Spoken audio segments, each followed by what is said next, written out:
como você gostaria que ficasse organizada a sua sucessão. E eu não estou te perguntando o como você acha que atende a lei. A lei não é um problema seu, a lei é um problema meu. Eu sei o que a lei exige e sei o que lá na frente eu vou disponibilizar para você para encaixar com a lei. Mas eu quero saber qual é a sua vontade. Por quê? Porque quando o cliente apresenta para mim, lá na sessão de viabilidade, qual é a vontade dele, a gente consegue atender o limite da vontade dele. Qual é o limite da vontade dele? A lei. Mas a gente pode muito mais dentro da lei do que ele acredita que pode.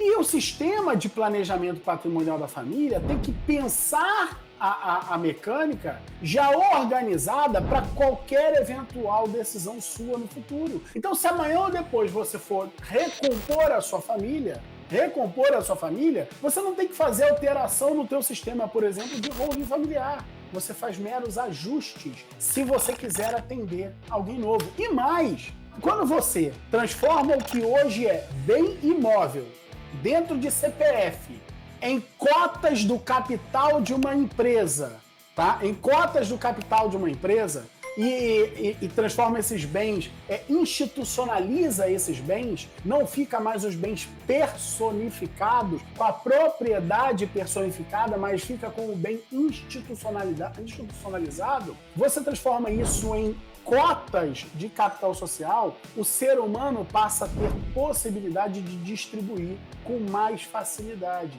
Inclusive, para corrigir, por exemplo, distorções que a lei não prevê. Pode ou não pode fazer parte, por exemplo, desse casal aqui, colocar esses... eles chegam no nível de entendimento, fala assim, ó, dane-se que eu comecei com 10 milhões, dane-se que você veio com 1 milhão, o meu patrimônio cresceu depois que você chegou até mim porque você me ajudou, dane-se, nós vamos pegar os nossos 4 filhos e distribuir igual. Pode. Dentro do sistema de holding familiar, pode.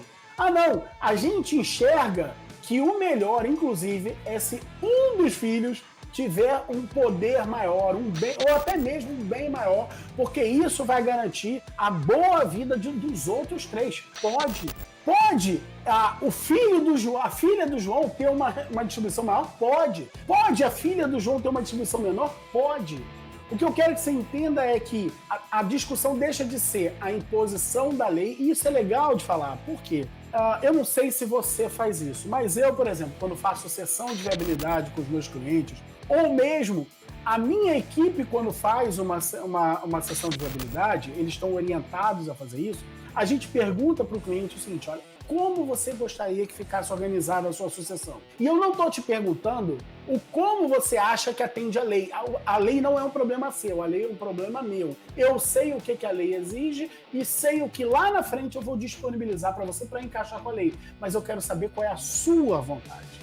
Por quê? Porque quando o cliente apresenta para mim, lá na sessão de viabilidade, qual é a vontade dele, a gente consegue atender o limite da vontade dele. Qual é o limite da vontade dele? A lei. Mas a gente pode muito mais dentro da lei do que ele acredita que pode. Então eu não quero saber o que ele...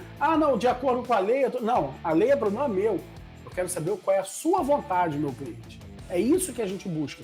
E a gente busca fazer com que o nosso trabalho consiga atender ao máximo possível a vontade do cliente. Esse tema, holding familiar, para famílias recompostas, sequer é possível ter uma conclusão com uma solução. Então, faça assim. Não é. Esse é um tema para abrir a sua mente, para enxergar o seguinte, olha, holding familiar é uma verdadeira impressão digital.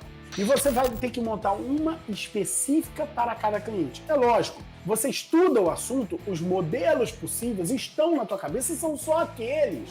Você até tem outros formatos que uma vez ou outra vai se aplicar, mas eles são a exceção para justificar a existência de uma regra. A regra é que 99,5% dos casos você vai usar os mesmos modelos. O modelo é o mesmo. Mas como você adequa o detalhe na construção do sistema de holding familiar para aquela família, isso é a impressão digital. Isso é o pulinho do gato do profissional que está preparado e aquele que não tem a menor ideia do que fazer. Essa é diferente. Então é para isso que eu gostaria de abrir a sua cabeça. Abrir a sua mente para enxergar o seguinte, olha, a família do século XXI, a família dos anos 20 do século XXI é completamente diferente da família dos anos 20 do século XX. É completamente diferente.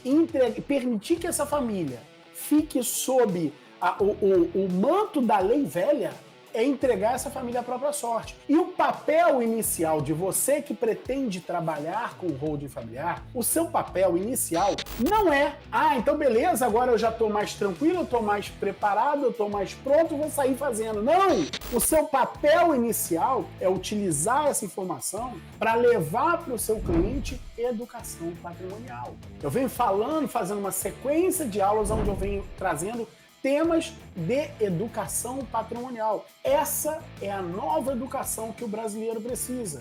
Se há 10 anos atrás o brasileiro buscava educação financeira, agora ele precisa de educação patrimonial. Por quê? Porque há 10 anos atrás, há 20 anos atrás, finalmente a classe média começava a ganhar um pouco de dinheiro. Então ela precisava, se ela conseguia juntar um pouquinho de dinheiro, conseguia juntar uma reserva, existe um fenômeno chamado inflação, e para isso ele precisa de educação financeira, para que aquela reserva que ele formou, no mínimo, tenha o mesmo poder de compra que ela teve no dia que ela foi formada. No mínimo precisa disso, e para isso precisa ter educação financeira. Na medida em que a classe média começou a juntar esse pouquinho, e esse pouquinho foi fazendo um montinho, ela adquire então patrimônio. E agora ela precisa de uma nova modalidade de informação, de educação, que é a educação patrimonial. É enxergar quais são os problemas que ela enfrenta se ela simplesmente seguir o Zeca Pagodinho e deixar a vida lhe levar. Vai dar ruim. E quem vai pagar por esse ruim não é ela. Quem vai pagar por isso são as pessoas que ela mais ama na vida, são os filhos, são os herdeiros. E por falar em família recomposta, e por falar em herança, e por falar em herdeiros, a gente não pode esquecer daqueles herdeiros que não são os necessários. Por exemplo, o casal não tem filhos. Essa é uma nova realidade também da família brasileira. Hoje, não é uma exceção mais o casal que não tem filhos. Isso não é mais uma exceção. Não é.